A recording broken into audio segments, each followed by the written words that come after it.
The crisp air of early autumn rustled the maple leaves along the narrow, winding path of Redwood Hill. This quiet neighborhood, nestled on the edge of a sleepy town called Havenbrook, was known for its perfect lawns, charming Victorian houses, and unspoken rules that governed its homeowners association, rules that went far beyond clean yards and mailbox heights. For James and Alina Carter, newlyweds fresh from the chaos of city life, Redwood Hill was a dream come true. They had spent years saving for their perfect home. After weeks of virtual tours, offers, and counteroffers, they finally secured the two-story colonial-style house at 117 Redwood Lane. The house, built in the 1940s, was restored with white shutters, ivy creeping up one side, and a red brick path leading to the arched front door. "I can't believe this is ours," Alina said as she stepped onto the creaky wooden porch. Her breath misted in the air. "It's like something out of a movie." James gave her a squeeze. Only this time, no neighbors upstairs playing saxophone at midnight. They laughed, unaware that the silence they cherished would soon feel deafening. The welcoming committee. The Carters were still unpacking boxes in their living room when the doorbell rang that evening. Alina opened the door to reveal a tall, slender woman in a navy blue suit and pearls. She had perfectly styled white hair and held a tray of cookies. Behind her stood two others, an older man with a clipboard and a middle-aged woman holding a welcome basket filled with brochures and candles. "Good evening," said the woman. "I'm Mrs. Marjorie Lane, president of the Redwood Hill Homeowners Association. These are my colleagues, Mr. Donald Creel and Miss Cheryl Page." James stepped forward, brushing packing dust off his shirt. "Nice to meet you. I'm James, and this is my wife, Alina.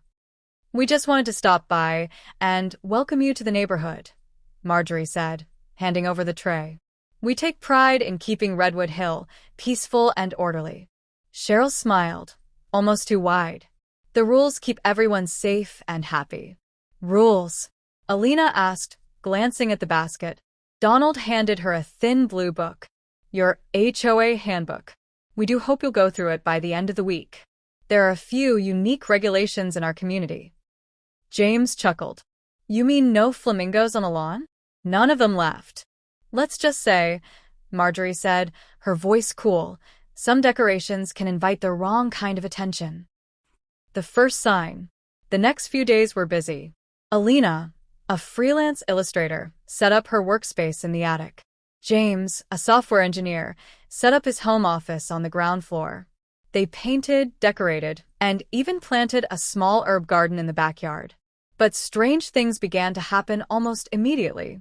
On the second night, Alina woke to the sound of scratching, faint, rhythmic, and persistent. She nudged James. "Do you hear that?" He groaned. "Raccoons, probably. We'll call someone." But when Alina checked the attic in the morning, nothing was disturbed, except a single, hand-carved wooden chair she had placed by the window. It was turned around, facing the attic entrance. She hadn't moved it. Then there were the mirrors. By the fourth night, several small mirrors in the house had thin cracks, always in the center, spiderwebbing outward. They replaced them, but the new ones cracked again within a day. James began to feel unease too. One evening, he found their backyard herb garden completely dug up. Not just ruined, but neatly, as if someone had unearthed the plants one by one and arranged them in a semicircle. "Kids," he offered. "Too neat," Alina said. "And besides, who arranges uprooted basil in a pattern?" A secret beneath. Late one night, James was working when the internet went out. He went to check the router in the basement, a dusty, low-ceiling space he hadn't really explored.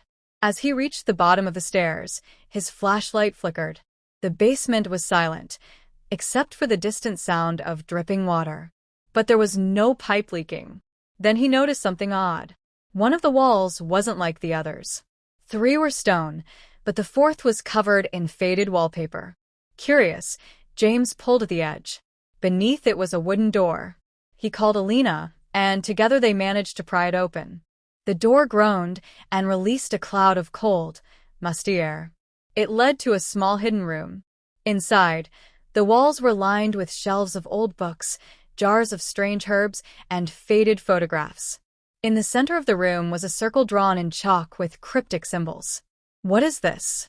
Alina whispered. James picked up a photograph from the shelf. It showed their house, decades ago. In the window stood a shadowy figure with hollow eyes. Then they heard footsteps above them. Slow, heavy. They rushed upstairs, but found no one. The missing owners. James took a day off to visit the county records office. What he found chilled him.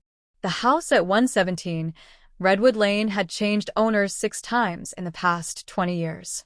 All sales were quiet, and 4 previous owners had vanished, declared missing within a year of moving in. The last recorded family, the Hawthorns, had moved in 2 years ago. There were no records of them moving out. No sale. No forwarding address. Nothing. James returned home pale. "We have to leave," he said. But that night, the HOA came knocking again. The evening after James discovered the Hawthorne family's disappearance, the knock at their door was quieter, almost hesitant, but insistent. Alina opened the door and found Mrs. Marjorie Lane standing alone. "May I come in?" she asked, her voice even and unthreatening. James hesitated, then nodded. "Sure." Marjorie stepped in slowly, her gloved hands folded neatly. "I imagine you've begun to feel the house's presence by now." Alina's heart pounded.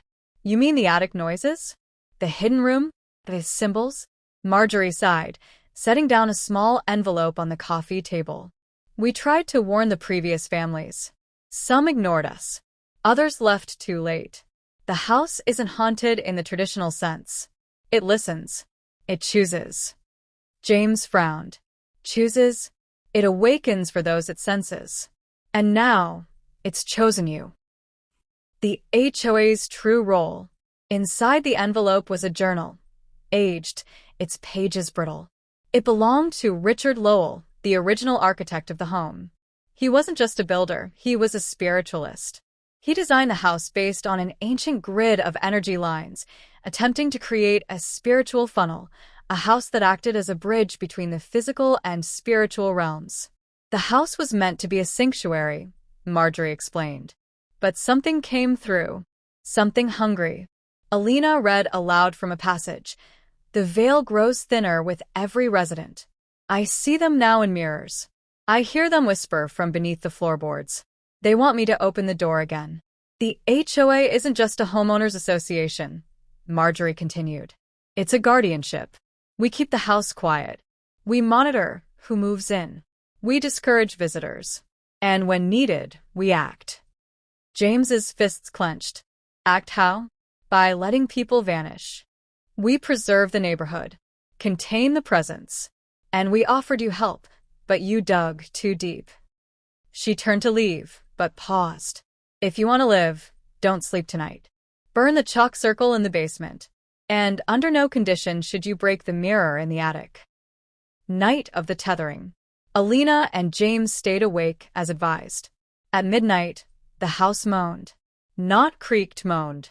A sorrowful, low sound that vibrated through the walls. They took gasoline to the basement, dousing the chalk markings and setting them alight. The flame burned blue. Screams erupted from the walls, not human, but high-pitched and gurgling. They rushed back upstairs just in time to hear glass shatter. The attic mirror. Against Marjorie's warning, it had broken, on its own. They climbed to the attic. The wooden chair was overturned. The mirror was shattered in shards across the floor. And something stepped out of the broken glass. A tall figure, humanoid but incomplete, its form flickering between solid and smoke. It had no face, only a gaping hole where eyes should have been. James grabbed a piece of the mirror and slashed at the air, but it passed right through. Alina screamed as the figure lunged at them. Suddenly, a bell rang outside. It was the HOA. Marjorie, Donald, and Cheryl stood in the yard holding old brass bells and chanting in unison. A wind slammed through the attic. The creature roared, twisting violently, then began to be pulled back into the mirror shards. The final choice. The next morning, Marjorie visited again. "You're safe," she said, "for now. But the house is never truly at rest. She offered them a choice. You can stay, but you must join us, become guardians of the hill. Or leave, and we erase your records. The house must remain secret. James looked at Alina.